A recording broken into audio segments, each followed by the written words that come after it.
Hey guys, so very recently, Bungie announced some upcoming changes to the Skolas fight. Although if you watched my review of the Prison of Elders, all of these changes will sound very familiar to things I suggested. So first off, burn mods are being thrown out. They will no longer be part of the fight.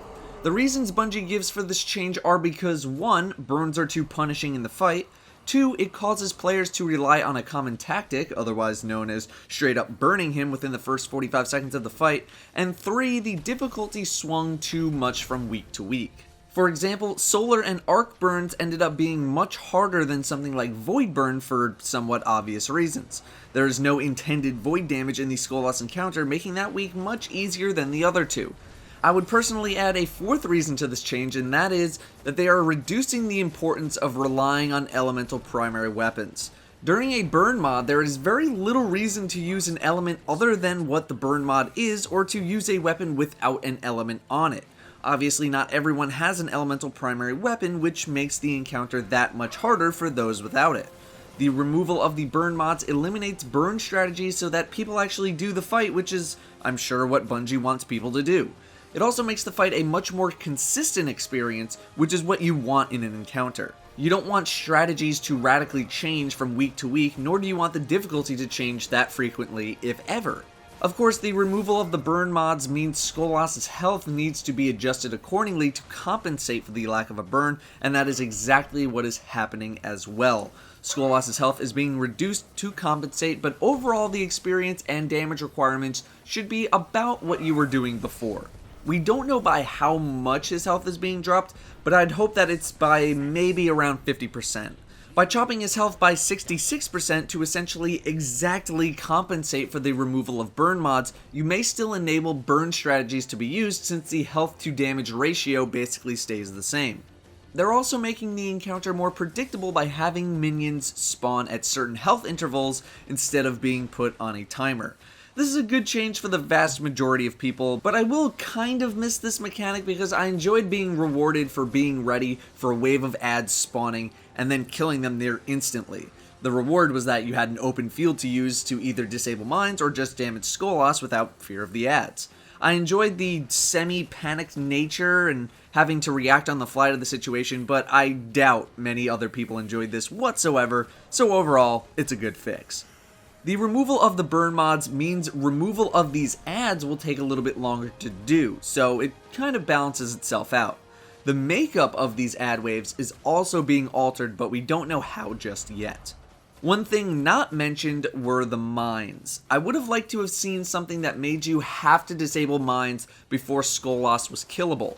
As it is right now, when the second set of mines arrive, you typically just lay damage into Skolas until he died to despawn all of the ads in the area and to get rid of the Devouring Essence debuff, making the second set of mines not nearly as much of a threat. However, with the removal of burn mods, I hope that it won't be possible to just straight burn him when the second set of mines spawn, so that they can present more of a threat. Let's be honest, it's probably still going to be possible, but hey, I can dream. So when is all of this happening? Well, it's happening supposedly this Tuesday, the 16th. The end of these notes say that these changes were coming next week, and these notes were posted on the 11th, so it'll either be the 16th or the 23rd. So do these changes affect the overall strategy of the encounter? Well, not really. My current advised strategy revolves around control of the ads that spawn and having good timing in order to damage Skolas, rotate positions, and or clear mines. With the burns being removed, ads are not as lethal, but then again, neither are you. The fact that they spawn at health intervals makes them way more predictable and controllable for your team. A heat map was released for Skolas, where the red areas represent where people were standing the most or killing the most targets, and you can see that the two platforms I cover in the strategy guide, all the way in the back on the left and then the right side platform, are the most popular. I don't see this heat map changing too much. The fight in general will be way more consistent to complete, probably not as frustrating too, which is always good. With more easily controlled ad spawns, you should be able to coordinate Skolas damage better, which means coordinating mine dismantling should be easier. You'll be dying more to actual player mistakes and not because a captain decided to bum rush up the ramp and you didn't have your shotgun ready at the exact moment the captain walked up. And that's good, it should be your fault when you die, and while most deaths on that fight tended to be your fault, it was more along the lines of, I stepped out of position for half a second and got one-shotted, which was incredibly unforgiving and not fun. Overall, I think these are very good changes to the fight. This will make the fight a little more accessible to those who might have been afraid of the encounter or heard horror stories of the fight. Not only that, but it'll hopefully crack down on the LFG plague right now, where most groups are demanding G-horns or bust, which was a big and, quite frankly, an embarrassing problem. The removal of burn mods, I think, is a trend I sort of hope we continue to see for stuff like boss fights. Burn mods tend to just turn boss fights into burn fights, and I know I wouldn't like to see a fight that I designed turn into just kill the boss in 20 seconds and ignore everything.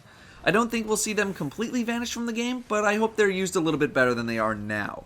Consistency is the key to having a balanced encounter, and that is exactly what these changes aim to do, make the fight more consistent. I may or may not update my strategy guide. If the strategy changes or a new non-cheese strategy revealed itself, I will definitely update. Otherwise, the guide I have now will work just fine with the upcoming changes, just with less instant death.